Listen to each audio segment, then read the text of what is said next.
Gideons international in India వారి ద్వారా Vijayawada camp ద్వారా జరుగుతున్నటువంటి పరిచర్య గురించి సహోదరులు సుధాకర్ గారు తెలియజేశారు కదా. కాబట్టి ఆ విషయాలన్నింటిలో కూడా మీరు ప్రార్థనాపూర్వకంగా ఈ యొక్క పరిచర్యలో పాలువారు కావాల్సిందిగా మనం చేస్తుంటున్నాం.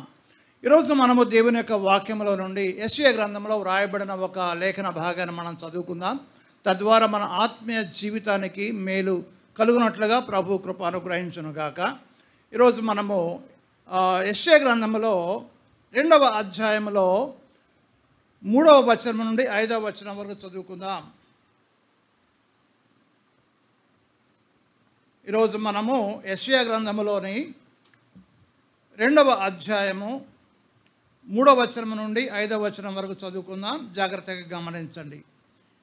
ఆ కాలమున సియోనులో నుండి ధర్మశాస్త్రము, యెరూషలేములో నుండి యెహోవా వాక్కు బయలువెళ్ళును.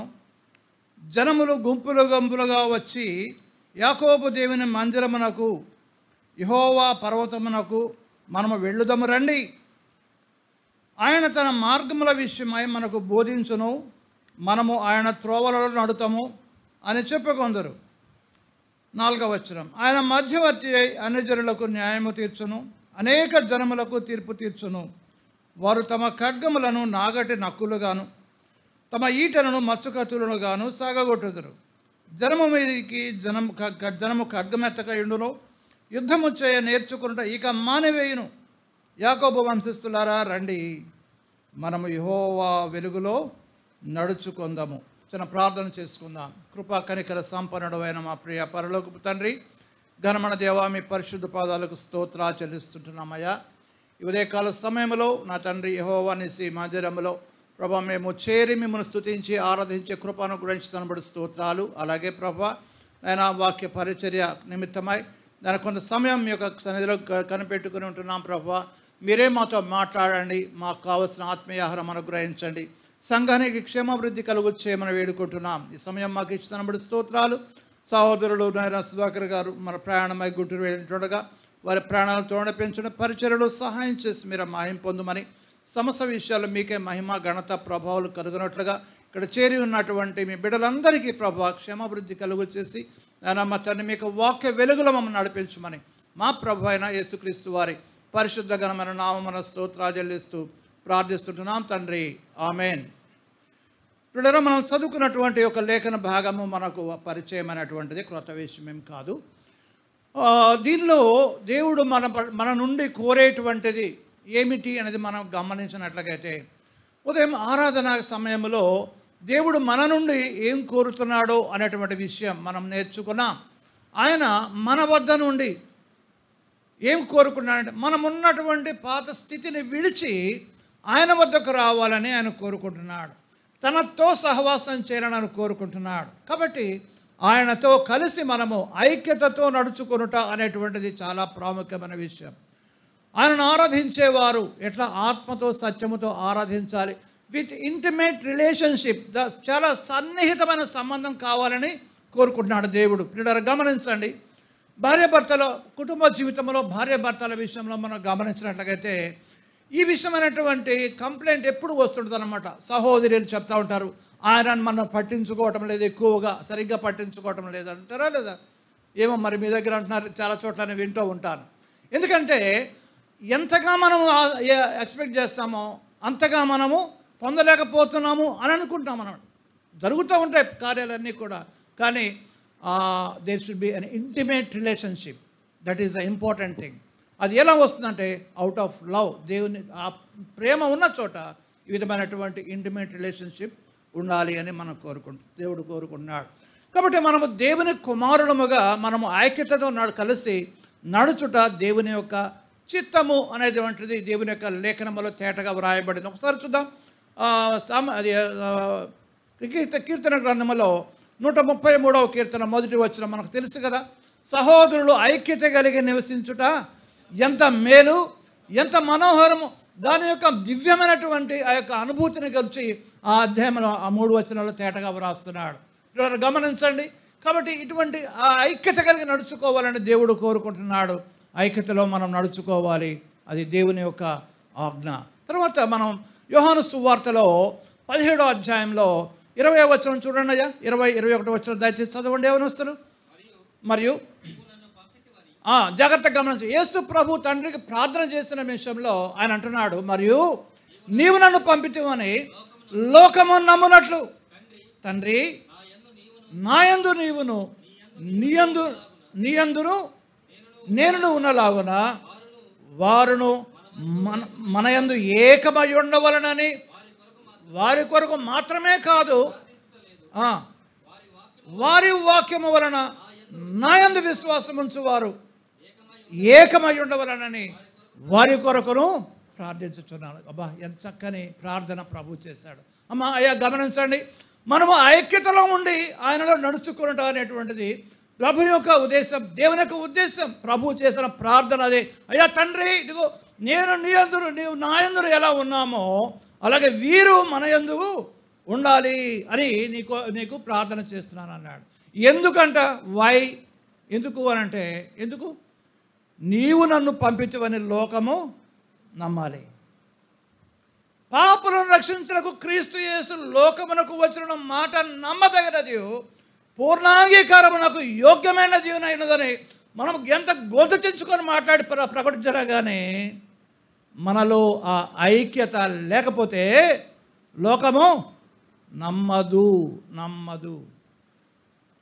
కాబట్టి మనలో ఐక్యత కలిగి నడుచుకోవడం ఎంత అవసరమో ఈ యొక్క లేఖన భాగం మనకు తెలియచేస్తూ ఉంది. కాబట్టి సువార్తకు మనం చేసే సువార్త పరిచర్యకు ఆధారం ఏంటంటే ప్రభువులో మనం ఐక్యమై ఉండుట అనేటువంటిది. ఐక్యతను భంగం చేసేటువంటి సాతానుడు సిద్ధంగా ఉన్నాడు, వాడికి అవకాశం ఇవ్వకుండా ఉండాలి. తర్వాత ఎఫెసీ పత్రిక 4వ అధ్యాయం 1వ వచనంలో కూడా ఈ మాట మనం చూస్తాం. కాబట్టి మీరు సమాధానము అనే బంధము చేత ఆత్మ కలిగించే ఐక్యతను కాపాడుకుంటూ శ్రద్ధ కలిగిన వారై ప్రేమతో ఒకరినొకడు సహించుచు మీరు పిలువబడిన పిలుపునకు తగినట్లుగా దీర్ఘశాంతముతో కూడిన సంపూర్ణ వినయముతోనూ సాత్వికముతోనూ నడుచుకోవడం వలనని ప్రభువును బట్టి ఖైదనండి అని మిమ్మను బతిమాలుకొనుచున్నాను. ఫర్ దట్ సేక్ దేవుని యొక్క ఆజ్ఞ, ప్రభు చేసిన ప్రార్థన ఇవి ఫలించాలంటే అయ్యా నేను మిమ్మల్ని బతిమాలుకొనుచున్నాను. ఎందుకంట ఎవరు కలిగించే ఐక్యత? అది ఆత్మ కలిగించే ఐక్యత. అనైక్యత ఉన్నది అని అంటే అది ఎవరు కలిగించేటువంటిది? దేవుడు చేసే పరిశుద్ధాత్మ చేసే కార్యమా, లేకుండా అపవాది చేసే కార్యమా? ఐక్యతను చెడగొట్టేది ఎవరికి చోటు ఇవ్వకూడదు? అపవాదికి చోటు ఇవ్వకూడదు. చెప్పుకోవటం కాదు, మన జీవితాల్లో మన సహోదర సహోదరులతో ఎవరితోటైనా కానీ చిన్న భేదాభిప్రాయాలు మనం కలిగి ఉండి వారి మీద ద్వేషమో లేదా వారిని కొంచెం చిన్న చూపు చూడటమో ఇలాంటివన్నీ ఉన్నాయంటే ఎవరికి అవకాశం ఇచ్చాం? మనం అపవాదికి అవకాశం ఇచ్చాం. కాబట్టి ప్రియులారా, ఈ విషయాన్ని మనం గమనించి మనము ప్రభు యొక్క ఐక్యతలో నడుచుకోవాలి. ఇంకా ఎలా నడుచుకోవాలి? ఈ ఐక్యతలో నడుచుకోవాలనంటే ఏం చేయాలనంటే, రండి మనము యెహోవా వెలుగులో నడుచుకుందాము అంటాడనమాట. తర్వాత మనము ఇంకా ముందు గమనించినట్లయితే ఈ యొక్క భాగములో 3 కాల్స్, 3 పిలుపులు మనం చూస్తుంటున్నాం. రండి మనం వెళదాం. ఒకటి చూడండి, 3వ వచనంలో ఏమన్నాడు? 3వ వచనంలో జనులు ఏమంటారు అని అంటే, యాకోబు దేవుని జనులు గుంపులుగా వచ్చి యాకోబు దేవుని మందిరమునకు వెళ్ళుదాము రండి అని అంటున్నారు అన్నమాట. రెండవదిగా యెహోవా పర్వతమునకు మనము వెళుదాము రండి. గమనించారా? రండి మనము దేవుని ఈ మందిరమునకు వెళ్ళుదాము. అలాగైతే ప్రియ సహోదరుడా సహోదరి, ఇక్కడ దేవుని మందిరానికి వెళ్ళటానికి రండి అనేటువంటి పిలుపు మనము ఇక్కడ పిలుచున్నా మనం చూస్తుంటున్నాం. We all should come to the Lord, temple of the Lord. దేవుని యొక్క సంఘమున మందిరమునకు మనం రావాలనంటే ఒకరినొకరు పురుకొల్పుకుంటూ రావాల్సినటువంటి ఆవశ్యకత ఉన్నదా లేదా? దాని విషయం నేను ఒక మాట చూపిస్తాను. హెబ్రీ పత్రికలో 10వ అధ్యాయం 25వ వచనం. దయచేసి అందరూ బైబిల్స్ తీసి చూడండి, నామకం చూడొద్దు. వాక్యం చదివేటప్పుడు బైబిల్ చూడండి. కొందరు మానుకొనుచున్నట్లు సమాజముగా కూడుట మానక, ఎవరంట? పాస్టర్ గారా, సంఘ పెద్దలా? ఎవరు చేయాలి? ఒకరినొకరు హెచ్చరించుచు ఆ దినము సమీపించడం మీరు సూచన కొలది మరి ఎక్కువగా అలాగూ చేయొచ్చు. ప్రేమ చూపుటకును సత్కార్యములు చేయుటకును ఒకరినొకడు పురుకొల్పవలనని ఆలోచించము. That should be the every individual believers responsibility. ఏంటి? ఒకరినొకరు పురుకొల్పుకోవాలి. అలాగే యెహోవా మందిరమునకు వెళదాము రండి అని అక్కడ ఒక పిలుపు మనం చూస్తుంటున్నాం. ఆ విధమైనటువంటి హెచ్చరిక ప్రతి ఒక్కరూ చేసి అందరము కూడా సంతోష గానములతో ఆయన సన్నిధానమును చేరి ఆయనను ఆరాధించవలసిన వారముగా ఉన్నాం. తరువాత యెహోవా పర్వతమునకు వెళదాము రండి, యెహోవా వెలుగు నడుచుకున్నాం. 3 భాగాలు మనం చూస్తాం. ఈ యొక్క దేవుని మందిరానికి రావాలంటే ముందుగా ఏం చేయాలి అని అంటే ఇంకొక కాల్ మనం చూస్తుంటున్నాం. ఏంటి అని అంటే మొదటి అధ్యాయం చూద్దాం. యెషయా గ్రంథంలో మొదటి అధ్యాయంలో 18వ వచనం.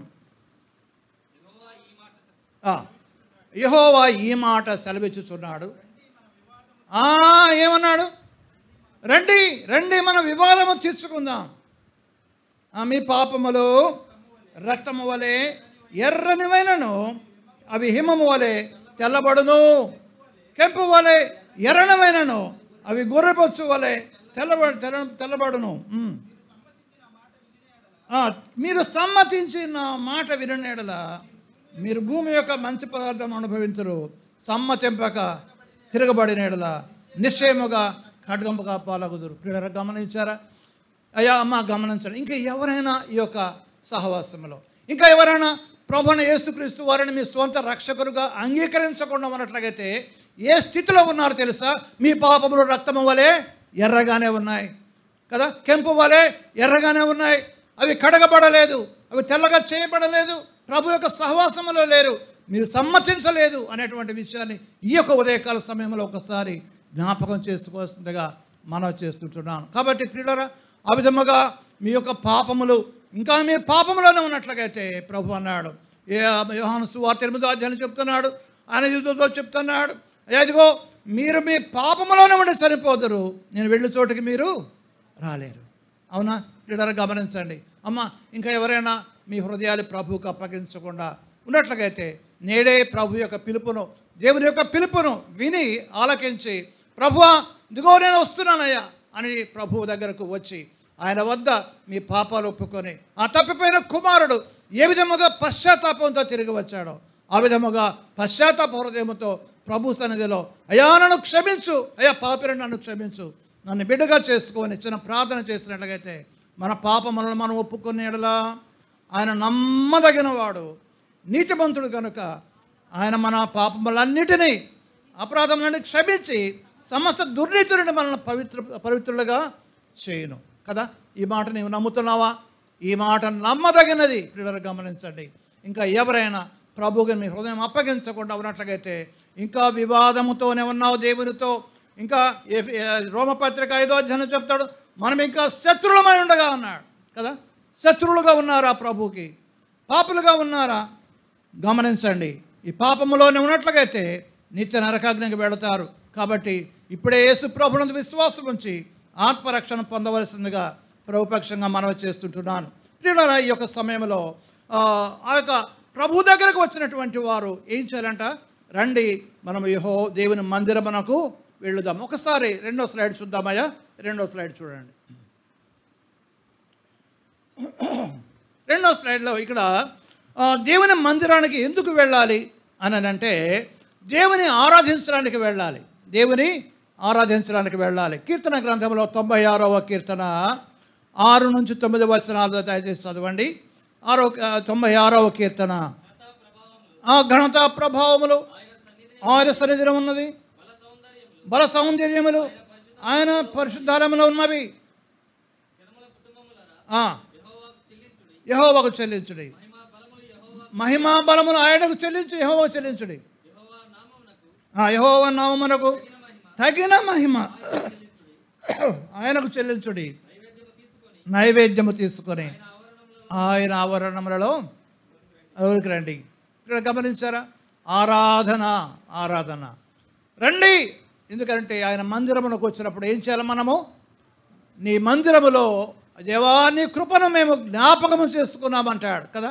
ఆయన మందిరములో సమృద్ధి. తర్వాత చూద్దాం. రాజైన దావీదు యొక్క సంతోషం 122వ కీర్తన 1వ వచనం అంటాడు, యెహోవా మందిరమునకు వెళుదామని జనుడు నాతో అన్నప్పుడు నేను సంతోషించి తిని అన్నాడు. కోరహు కుమారుడు యొక్క తృష్ణ 84వ కీర్తనలో మనం చూస్తాం. నీ నివాసములు యెహోవా, నీ నివాసములు ఎంత రమ్యమైనవి అన్నాడు. నీ మందిరావరణములో ఒక దినము గడుపుట 1000 దినముల కంటే శ్రేష్టము అయ్యా అయ్యా. కాబట్టి ఈ విధముగా వారి యొక్క తృష్ణ మనం చూస్తుంటున్నాం. తర్వాత రాజైన దావీదు యొక్క తృప్తి ఎలా ఉన్నదంటే 65వ కీర్తనలో 4వ వచనాన్ని మనం చూద్దాం. నీ ఆవరణంలో నివసించినట్లు నీవు ఏర్పరచుకొని చేర్చుకున్నవాడు ధన్యుడు. నీ పరిశుద్ధాలయము చేత నీ మందిరములోని మేలు చేత మేము తృప్తి పొందేదాం. అబ్బా, ఎంత చక్కని మాట. అలాగే 36వ కీర్తనలో కూడా 8వ వచనంలో ఈ మాట రాయబడి ఉంది. 36వ కీర్తన 8వ వచనంలో నీ మందిరం యొక్క సమృద్ధి వలన వారు సంతృప్తిని పొందుదురు. నీ ఆనంద ప్రవాహములోనిది నీవు వారికి త్రాగించుచున్నావు. ఎంత చక్కని మాట. ఇక్కడ గమనించారా?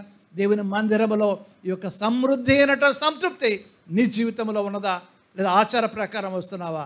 ఒకసారి పరిశీలించుకొని ఈ యొక్క ఆనంద సమృద్ధిలో మీరు ఆశీర్వదించబడాలని ప్రభుపక్షంగా మనం చేస్తుంటున్నాం. దావీదు యొక్క ఆశ 27వ అధ్యాయము 27వ కీర్తన 4వ వచనంలో కూడా ఈ మాట చెప్తున్నాడు. 27వ కీర్తనలో ఏమన్నాడు?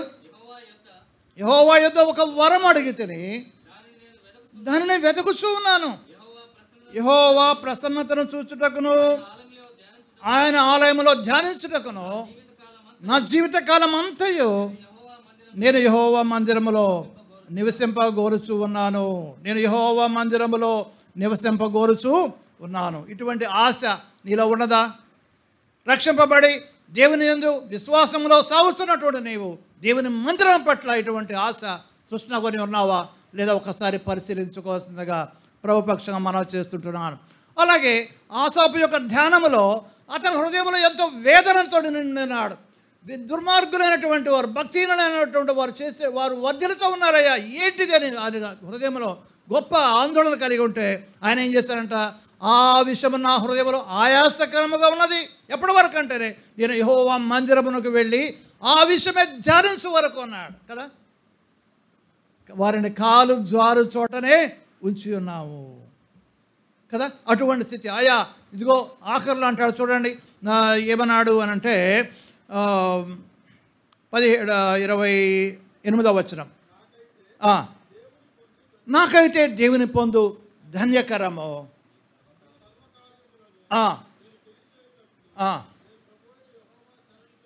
నేను ప్రభువుని యెహోవా శరణుజొచ్చి ఉన్నాను కదా.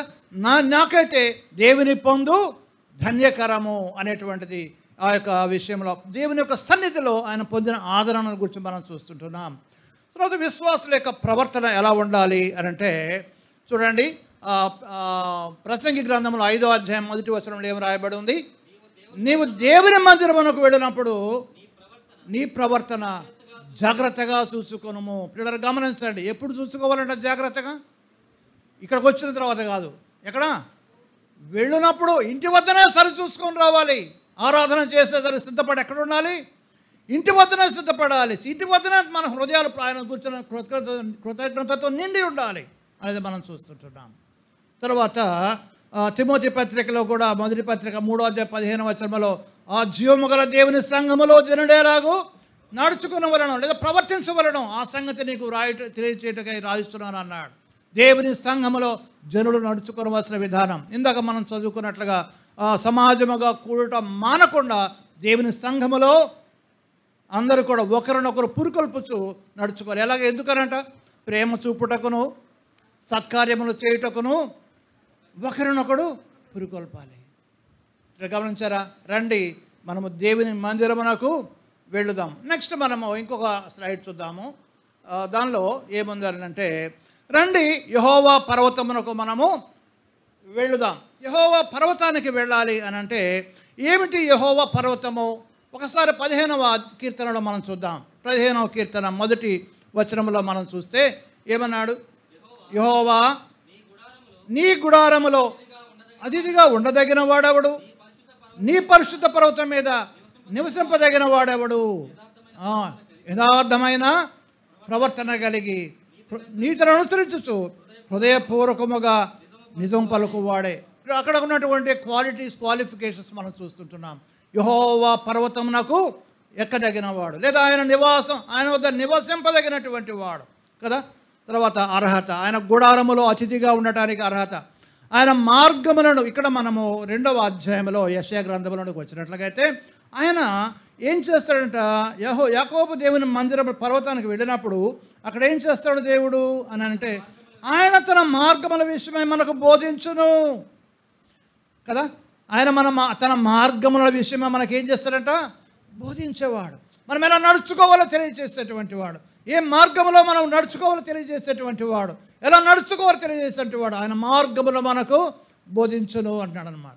అయ్యా ఒకసారి కీర్తనకారుడు 139వ కీర్తనలో ఒక మాట పలికాడు చూడండి. 139వ కీర్తనలో ఏమన్నాడానంటే, 139వ కీర్తన 23వ వచనం, దేవా నన్ను పరిశోధించి నా హృదయమును తెలుసుకొనుము, నన్ను పరీక్షించిన ఆలోచనలను తెలుసుకొనుము. నీకు ఆయాసకరమైన మార్గము నాయందున్నదేమో చూడము, నిత్య మార్గమును నన్ను నడిపించు. దేవునికి స్తోత్రం. ఎంత చక్కగా ఆయన మార్గములను మనకు బోధించేవాడు అని చూస్తుంటున్నాం. సంఘములో ఆ దేవుని సహవాసములో దేవుని యొక్క సన్నిధిలో మనం నేర్చుకునేటువంటి విషయాలు ఇవి. తర్వాత ఆయన మధ్యవర్తి అయి న్యాయము తీర్చేవాడుగాను, ఆయన శాంతి కలుగు చేసి సమాధానం మనకి ఇచ్చేవాడుగాను ఆ తర్వాత వ్రాయబడినటువంటి భాగంలో ఉన్నది. తర్వాత హెబ్రీ పత్రికలో 12వ అధ్యాయం చూద్దాం. ఇప్పుడు ఆనాడైతే సియోను కొండకు యెహోవా మందిర కొండకు వెళ్ళారు కానీ, యెహోవా పర్వతానికి వెళ్ళారు కానీ, ఇప్పుడు ఎక్కడికి వచ్చామంట మనము? 12వ అధ్యాయం 18వ వచనం,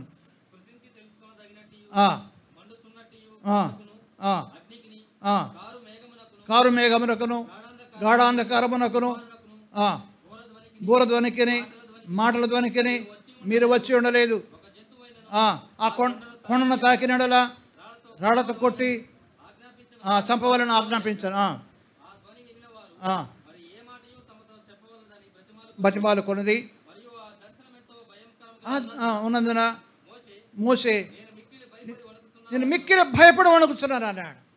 తర్వాత జాగ్రత్తగా గమనించండి, ఆనాడు మోషే భయపడి వణికినటువంటి ఆ యొక్క సన్నివేశాన్ని జ్ఞాపకం చేస్తూ ఏమన్నాడు? సంఘముగా ఇప్పుడైతే దేవుని బిడ్డలుగా ఎలా వచ్చారంట? సియోను కొండకును, జీవము గల దేవుని పట్టణమునకును, పరలోక యెరూషలేమునకును, వేవేల కొలది జ్యేష్ఠుల సంఘమునకును,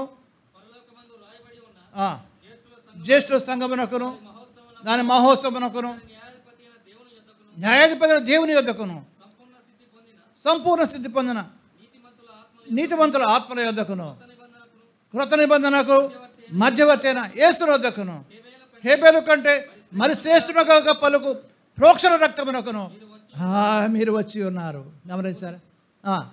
మీకు బుద్ధి చెప్పిన వానని నిరాకరింపకుండా చూసుకున్నాడు. చాలయ్య. కాబట్టి ప్రియులారా ఇక్కడ అంటున్నాడు, మనడు ఎంత శ్రేష్టమైనటువంటి స్థితికి పిలిచాడు కదా. ఎంత శ్రేష్టమైన స్థితికి పిలిచి ఎంత గొప్ప రక్షణను ఇచ్చినటువంటి దేవునికి మనము కోపం పుట్టించకుండా మనము ఆయనకు విధేయులమై జీవించబద్ధులమై ఉంటున్నాం కదా. కాబట్టి ఏమన్నాడంటే, ఆయన మీకు బుద్ధి చెప్పుచున్న వానికి నిరాకరింపకుండా చూచుకొనడి. తర్వాత మనము ఆఖరిగా ఇంకొక విషయాన్ని మనం చూసుకొని మనము ముగించుకుందాం. లాస్ట్ స్లైడ్ చూడయా. రండి మనము యెహోవా వెలుగులో నడుచుకుందాము. 2వ అధ్యాయము 5వ వచనంలో వ్రాయబడిన మాట. అక్కడ యాకోబు వంశస్థులారా రండి మనం యెహోవా వెలుగులో నడుచుకుందాం. అయ్యా గమనించండి, దేవుడు మనల్ని వెలుగులో నడుచుకునే బిడ్డలుగానే చేశాడు. అవునా? లేకపోతే చీకట్లో కూడా జీవించవచ్చు అన్నదా? బైబిల్ ఎక్కడ ఉందా? మీరు అక్కడ కూడా జీవించవచ్చు, ఇక్కడ కూడా జీవించవచ్చు అని ఉందా? లేదు. రండి మనము యెహోవా వెలుగులో నడుచుకుందాం. కాబట్టి ఇక్కడ అసలు వెలుగు అనేది ఎవరు అని అంటే దేవుడే వెలుగై ఉన్నాడు. యోహాను మొదటి పత్రిక 1వ అధ్యాయంలో 5వ వచనంలో అన్నాడు. ఏమన్నాడు? దేవుడు వెలుగై ఉన్నాడు, ఆయన యందు చీకటి ఎంత మాత్రమో లేదు. దేవుడు వెలుగై ఉన్నాడు, ఆయన చీకటి ఎంత మాత్రమో లేదు. మనల్ని వెలుగుగా చేశాడు, మనలో కూడా చీకటి ఎంత మాత్రమో ఉండకూడదని దేవుడు చెప్తుంటున్నాడు. చీకటి అంటే ఏంటి? పాత జీవితం, పాపపు కార్యాలు, పాపపు తలంపులు, అన్ని జనులు నడుచుకున్నట్లుగా నడుచుకునే విధానం, హృదయ కాఠిన్యంతో నడుచుకునే విధానం కదా. ఇవన్నీ కూడా చీకటి కార్యాలు, చీకటి విషయాలు, అంధకార సంబంధమైన అధికారములకు లోబడినటువంటి వారు మనల్ని ఏం చేస్తాడు? దేవుడు విడుదల కలుగు చేస్తాడని రాయబడింది. గమనించండి, చీకటిలో ఉన్న మనలను ఆశ్చర్యకరమైన తన వెలుగులోనికి నడిపించాడు. కాబట్టి ఏం చేయమన్నాడు? ఆయన వెలుగులో తర్వాత 6వ వచనంలో ఏమన్నాడు చూడండి. అక్కడ ఆయనతో కూడా సహవాసము గలవారమని మనము చెప్పుకొని చీకటిలో నడిచినడలా మనం అబద్ధం ఆడుచు సత్యమును జరిగింపకుందుము. గమనించారా? ఆయనతో కూడా సహవాసము గలవారం అని చెప్పుకుంటున్నాం, కానీ చీకటిలో నడిచిన ఎడల అవునా? Is it possible? జరుగుతుందా? అలాగా జరగగలదా? Yes, there is every possibility is there. కాబట్టి వెలుగులో నడుచుకోవాలా, చీకటిలో నడుచుకోవాలనేది స్వతంత్రులుగా మనం చేశాడు దేవుడు. మనల్ని ఏం చేయమన్నాడు? శరీర కార్యములు ఉన్నవి, ఆత్మకార్యాలు ఉన్నాయి కదా. శరీర కార్యాలు స్పష్టంగా ఉన్నాయి, చీకటి కార్యాలు అవన్నీ కూడాను, అవన్నీ విసర్జించాలి. ఇటువారు దేవుని రాజ్యానికి వారసులు కారేరని అన్నాడు. కాబట్టి మనం వెలుగులో నడుచుకోవాలి. ఎలా నడుచుకోవాలట అక్కడ చెప్తున్నాడు చూడండి. మనకు అన్యోన్య సహవాసం కలగాలంటే ఆయన ఏం చెప్పాడు? అయితే ఆయన వెలుగులోనున్న ప్రకారం మనమును వెలుగులో నడిచిన యెడల మనము అన్యోన్య సహవాసము గలవారమై ఉందుము. అప్పుడు ఆయన కుమారుడైన యేసు రక్తము ప్రతి పాపము నుండి మనలను పవిత్రులుగా చేయను. విశ్వాసులలో ఉండేటువంటి ప్రతి పాపము నుండి పవిత్రులుగా చేయబడాలంటే ఏం చేయాలంట? ఆయన వెలుగులో ఉన్న ప్రకారం మనము కూడా వెలుగులో నడుచుకోవాలి. ఎవరి మీద ద్వేషం ఉందనుకోండి హృదయంలో, ఎవరి మీద బాధ ఉంది, అది అసూయ కావచ్చు, కక్ష కావచ్చు, ఇవన్నీ ఉంచుకొని హృదయంలో ఉంచుకొని బయటకు మాత్రం వందనాలు బ్రదర్, అమ్మ అక్క వందనాలు అక్క, హృదయంలో ఏముంటుంది? గమనించండి, దేవుడు చూస్తున్నాడు. చీకటి అనేది లోపల ఒక ప్రక్కన ఉన్నది. తన సహోదరుని ద్వేషించువాడు ఇప్పటికీ కూడా చీకటిలోనే నడుస్తున్నాడని 2వ అధ్యాయంలో చెప్తాడు యోహాను పత్రికలో. కాబట్టి ప్రియులారా, అటువంటి చీకటిలో నడవకూడదు అనేటువంటి దేవుని యొక్క ఆజ్ఞ మనకు అనుగ్రహించాడు. దేవుడు వెలుగై ఉన్నాడు. అలాగే యాకోబు పత్రికలో కూడా అన్నాడు, జ్యోతిర్మయుడగు తండ్రి, ద ఫాదర్ ఆఫ్ లైట్ అన్నాడు. అక్కడ జ్యోతిర్మయుడగు తండ్రి రెండు వస్తాయి. కాబట్టి ఇక్కడ దేవుడు మనకు వెలుగై ఉన్నాడు అనే దాని గురించి వ్యక్తిగతంగా మనము ఆయన నాకు వెలుగై ఉన్నాడు అనేటువంటి ఆ యొక్క విషయాన్ని మనం ఆయనతో పంచుకుంటున్నామా, మనం చెప్పగలుగుతుంటున్నామా? కీర్తనకారుడు దావీదు చెప్తున్నాడు 27వ కీర్తనలో 1వ వచనంలో ఏమన్నాడు? యెహోవా నాకు వెలుగును రక్షణైనై ఉన్నాడు, నేను ఎవరికి భయపడను. గమనించారా? యెహోవా నాకేమై ఉన్నాడు? ఆయన వెలుగై ఉన్నాడు, ఆయన నాకు రక్షణయై ఉన్నాడు. ఇదే విషయాలు, ఆయన వెలుగై ఉన్నాడు నాకు 84వ కీర్తన 11వ వచనంలోను, మీకా 7వ అధ్యాయం 8వ వచనంలో కూడా ఆ విషయాలు మనకు గ్రహించగలుగుతాం. తర్వాత మీరు అవి నోట్ చేసుకొని చదువుకోవచ్చు. తర్వాత యేసు ప్రభు లోకమునకు వెలుగుగా ఉన్నానని ప్రభు మనకు తెలియచేశాడు. యోహాను సువార్త 9వ అధ్యాయంలో ప్రభు చెప్తున్నాడు, నేను లోకములో ఉండగా లోకమునకు వెలుగును అన్నాడు. తర్వాత యోహాను సువార్తలోనే 1వ అధ్యాయం 4వ వచనంలో ఆయన ఏమన్నాడు? ఆయనలో జీవం ఉండెను, ఆ జీవం మనుషులకు వెలుగై ఉండను అన్నాడు. వెలుగు చీకటిలో ప్రకాశించుతున్నది కానీ చీకటి దానిని గ్రహింపకూడదు అన్నాడు.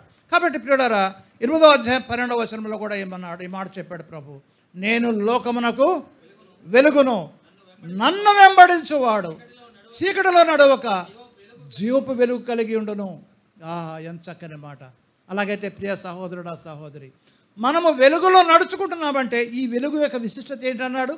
అది జీవపు వెలుగు అన్నాడు అన్నమాట. కాబట్టి అటువంటి జీవపు వెలుగులో నడుచుకున్నటువంటి వారిలో మరణ సంబంధమైన వాసన ఏది కూడా ఉండకూడదు అని దేవుడు తేటగా తెలియచేస్తుంటున్నాడు. తర్వాత యేసు ప్రభు మనల్ని వెలిగించాడు. మత్తయి సువార్త 5వ అధ్యాయము 14వ వచనంలో మనకు తెలుసు కదా, మీరు లోకమునకు వెలుగై ఉన్నారు అని ప్రభు మనకు చెప్పాడు. తర్వాత ఎఫెసీ పత్రిక 5వ అధ్యాయం 8వ వచనంలో కూడా ఏమన్నాడు? మీరు పూర్వమందు చీకటి అయి ఉంటరి, ఇప్పుడైతే ప్రభువునందు వెలుగై ఉన్నారు. ఎస్, పూర్వమందు చీకటిగా ఉన్న మనల్ని ఇప్పుడు ఏం చేశాడు? వెలుగుగా మార్చినట్లుగా మనము గమనిస్తుంటున్నాం. అలాగే యోహాను సువార్త 12వ అధ్యాయం 36వ వచనంలో అంటాడు చూడండి, ఏమన్నాడంటే ఆ వెలుగుగా మనం ఎలా ఉంటాం, వెలుగు కుమారులుగా ఎలా చేయబడతాం అని అంటే అక్కడ చెప్తున్నాడు ప్రభు. ఏమన్నాడు? మీరు వెలుగు సంబంధులగునట్లు మీకు వెలుగుండగానే వెలుగునందు విశ్వాసం ఉంచండి. మాకు గమనించారా? వెలుగు కుమారులు ఎలా అవుతారు తెలుసా? వెలుగునందు విశ్వాసం ఉంచాలి. ఎప్పుడు విశ్వాసం ఉంచాలి?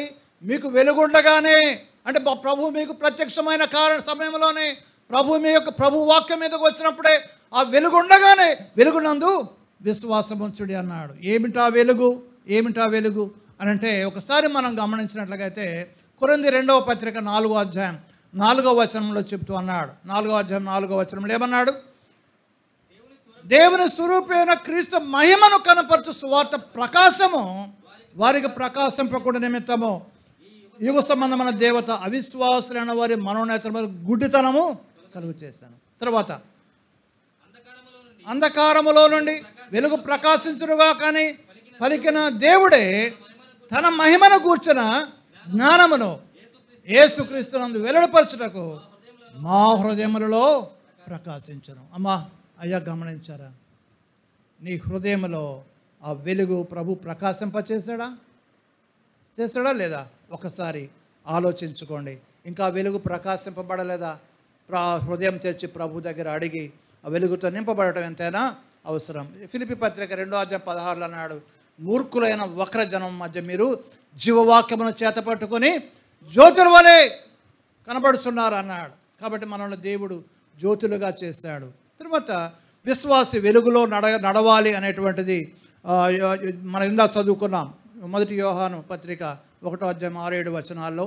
అలాగే ఎఫెసీ పత్రిక 5వ అధ్యాయం 10 నుంచి 14 వరకు చదువుదామా? 10 నుంచి 14 వరకు ఏమన్నాడు? నిష్ఫలమైన అంధకార క్రియలలో పాలువారై ఉండక వాటిని ఖండించుడి. ఏలైనగా అటు క్రియలు చేయవారు రహస్యమందుగత పనుల గురించి మాట్లాడుటైన అవమానకరమైనది, సమస్తమును ఖండింపబడి వెలుగు చేత ప్రత్యక్షపరచబడును. ప్రత్యక్షపరచున్నది ఏదో అది వెలుగే కదా. ఆ వెలుగు ద్వారా ప్రత్యక్షపరచబడినప్పుడు ఏం చేయమన్నాడు తర్వాత? అందుచేత జాగ్రత్తగా ఈ మాట గమనించండి. చాలా సంఘాలలో విశ్వాసులుగా ఉన్నటువంటి వారు, ప్రభుని ఆరాధించేవారు ఎట్లా ఉంటున్నారు అని అంటే, అందుచేత ఏం చేస్తున్నారమ్మా? ఏం చేస్తున్నారు? నిద్రిస్తూ ఉన్నారు.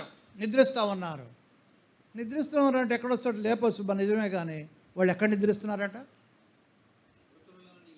ఎక్కడ? మృతుల దగ్గరతో వాళ్ళతో కలిసి, అంటే లోకస్తులతో కలిసి జీవిస్తున్నారు.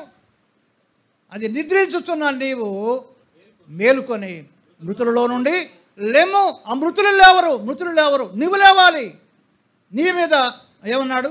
ప్రభువు నీ మీద, క్రీస్తు నీ మీద ప్రకాశిస్తుంటున్నాడు. అమ్మా అయ్యా, గమనించండి.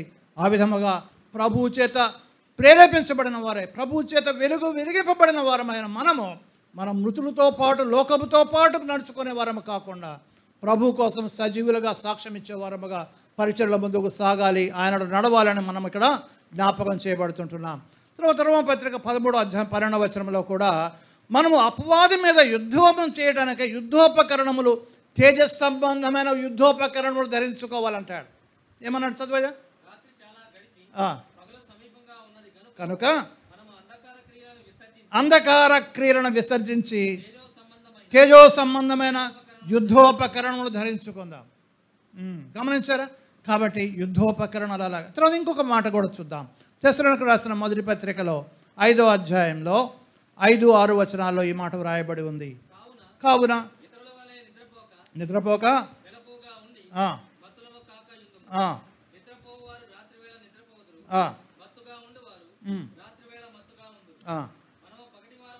మనము పగటి వారమై ఉన్నాము, మత్తులమై ఉండక విశ్వాస ప్రేమలు అనే కవచమును, రక్షణ నిరీక్షణ శిరస్త్రాణము ధరించుకుందాము అంటున్నాడు. ఎందుకనగా రక్షణ పొందుటకే దేవుడు మనల్ని నియమించిన కానీ ఉగ్రత పాలవటకు నియమించలేదు కదా. కాబట్టి మనం ఏం చేయాలంటే మనము ప్రభువు మహిమకరముగా జీవించేవారముగా ఆ యుద్ధోపకరణాలు ధరించుకొని అపవాది మీద జయం పొందేవారముగా ఉండాలని దేవుడు కోరుకుంటున్నాడు. ఆఖరిగా మనము వెలుగుకు సాక్షులుగా మనం ఉండాలి అనేది మనం చూస్తుంటాం. మత్తయి సువార్త 15:5 వచనంలో మనుషులు మీ సత్క్రియలను చూచి పరలోకమందున మీ తండ్రిని మహింపరచినట్లు వారి ఎదుట మీ వెలుగు ప్రకాశింపనీయుడు. దేవునికి స్తోత్రం. అలా చేస్తున్నామా? ఎలా వెలుగు ప్రకాశింపచేయాలంటే మన సత్క్రియల వలన ప్రకాశింపచేయాలి వెలుగును అంటున్నాడు అనమాట. తర్వాత సువార్తలో కూడా అదే 2వ కొరింథీయుల చదువుకున్నామే, క్రీస్తు మా హృదయములలో ప్రకాశించాడు, ఆ క్రీస్తును కూర్చున్న మహిమను మేము ప్రకటించవలసిన వారముగా ఉన్నాం అంటున్నాడు. తర్వాత ఆఖరిగా పేతురు రాసిన మొదటి పత్రిక 2వ అధ్యాయం 9వ వచనంలో ఏమన్నాడు? అయితే మీరు చీకటిలో నుండి ఆశ్చర్యకరమైన తన వెలుగులోనికి మిమ్మల్ని పిలిచిన వాని గుణాతిశయమును ప్రచురము చేయ నిమిత్తము ఏర్పరచబడిన వంశమును రాజులని అధిక సమూహమును పరిశుద్ధ జనమును దేవుని సొత్తైన ప్రజలునై ఉన్నారు. ఒకప్పుడు ప్రజగా ఉండక ఇప్పుడు దేవుని ప్రజ అయితరి, ఒకప్పుడు కనికరింపబడక ఇప్పుడు కనికరింపబడిన వారైతరి. దేవునికి స్తోత్రం. అమ్మా, ఇప్పుడు ఏం చేయాలి? మనము చీకటిలో నుండి ఆశ్చర్యకరమైన తన వెలుగులోనికి మనల్ని పిలిచాడే, ఆయన గుణాతిశయాలను ప్రచురణ చేయాలి. That's it. ప్రభు కోరేది అదే. అంటే ఏంటి? ప్రొక్లైమ్ హిస్ గుడ్నెస్ అన్నాడు. నా దేవుడు, నా ప్రభు ఇంత ఉన్నతమైనటువంటి వాడు, నా ప్రభు ఇంత గొప్పవాడు, ఇంత ప్రేమ గలవాడు, ఇంత జాయగలవాడు, ఇంత దయగలవాడు, ఇంత కరుణామయుడు, ఇంత సాత్వికుడు, దీన మనస్సు గలవాడు కదా. ప్రభు యొక్క గుణాతిశయములను మనం ఏం చేయాలంట? ప్రచురించాలి. వేరే అన్ని చెప్పడం కాదు, ఇంత సంపన్నుడైనటువంటి ప్రభువు నా జీవితాన్ని మార్చాడు. ఇదిగో నా జీవితంలో ఆయన సుగుణాలు నాలో నింపాడు. కాబట్టి మీరు కూడా ఆ చీకటిలో నుండి ఈ వెలుగులోకి రండి, దేవుని యొక్క వెలుగులోకి రండి అని వారిని మనం ప్రోత్సహించవలసిన వారముగా ఉన్నాం. ఆ విధముగా ప్రభు యొక్క పరిచర్య చేయాలి. ఇక్కడ మనం 3 విషయాలు మనం చూసుకున్నాం యెషయా గ్రంథంలో. ఏంటది? రండి యెహోవా మందిరమునకు వెళుదాము. రెండవదిగా రండి ఆయన పరిశుద్ధ పర్వతమునకు వెళుదాము. మూడవదిగా రండి మనం యెహోవా వెలుగులో నడుచుకుందాం. ఈ యొక్క వాక్య భాగమును మన హృదయంలో భద్రం చేసుకొని ధ్యానపూర్వకముగా మనము వాటిని అనుసరించినట్లయితే దేవుడు మన జీవితాల్లో గొప్ప కార్యాలు చేసి మనం వెలుగులో నడుచుకునే వారముగా ప్రభు చేస్తాడు. ఎలా నడుచుకోవాలంట? ఆయన వెలుగులో ఉన్న ప్రకారము మనమును వెలుగులో నడుచుకోవాలి. అది దేవుని యొక్క సందేశం. కాబట్టి ప్రియులారా, ఆ విధముగా చేయనట్లుగా పరిశుద్ధాత్మ దేవుడు మనలో ప్రతి ఒక్కరిని బలపరిచి నడిపించుగాక. శ్రద్ధగా వాక్యం ఆలకించిన మీ అందరికీ ప్రత్యేకమైన వందనాలు చెల్లిస్తుంటున్నాను. ప్రార్థన చేసుకొని మనం ముగించుకుందాం. కృపా కనికర సంపన్నుడైన మా ప్రియ పరలోకపు తండ్రి, ఘనమైన దేవా, మీ పరిశుద్ధ పాదాలకు స్తుతులు స్తోత్రాలు చెల్లిస్తుంటున్నామయ్యా. అయ్యా, ఈ ఉదయకాల సమయంలో మిమ్మల్ని ఆరాధించే ధన్యత మాకు అనుగ్రహించారు. స్తోత్రాలు స్వామి. ఆయన మా తండ్రి, మీ సన్నిధిలో కొంత సమయం మేము గడిపి ప్రభా మిమ్మను ఆయన మా తండ్రి మీ యొక్క వెలుగును గురించి మేము ధ్యానం చేయడానికి, మీలో నడుచుకునే విధానాన్ని గురించి ధ్యానం చేయడానికి మీరు కృప చూపిందనబడి స్తోత్రాలు. నేర్చుకున్న వాక్య సత్యాలు మా హృదయంలో భద్రం చేయండి. మీ మహిమకరముగా కార్యాలు జరిగించమని, మీరే మహిమ ఘనత ప్రభావం పొందమని ఆయన మా తండ్రి పరిచయ నిమిత్తమై అయా గుంటూరు వెళ్ళిన మీద ఆస్తిని మీరు బలపరచండి ప్రభా. ఇక్కడ చేరిన ప్రతి బిడ్డలను కూడా దీవించి ఆశ్రయించండి. పరిచర్య భారంతో నాయన పరిచర్య చేసిన బిడ్డలను దీవించి ఆశ్రయించండి. మీరే మహిమ ఘనత ప్రభావం పొందమని మా ప్రభు యేసుక్రీస్తు వారి పరిశుద్ధ నామమున స్తోత్రాలు చెల్లిస్తూ ప్రార్థిస్తుంటున్నాం తండ్రి. ఆమేన్. ఆమేన్. అందరికీ వందనాలండి. Thank you.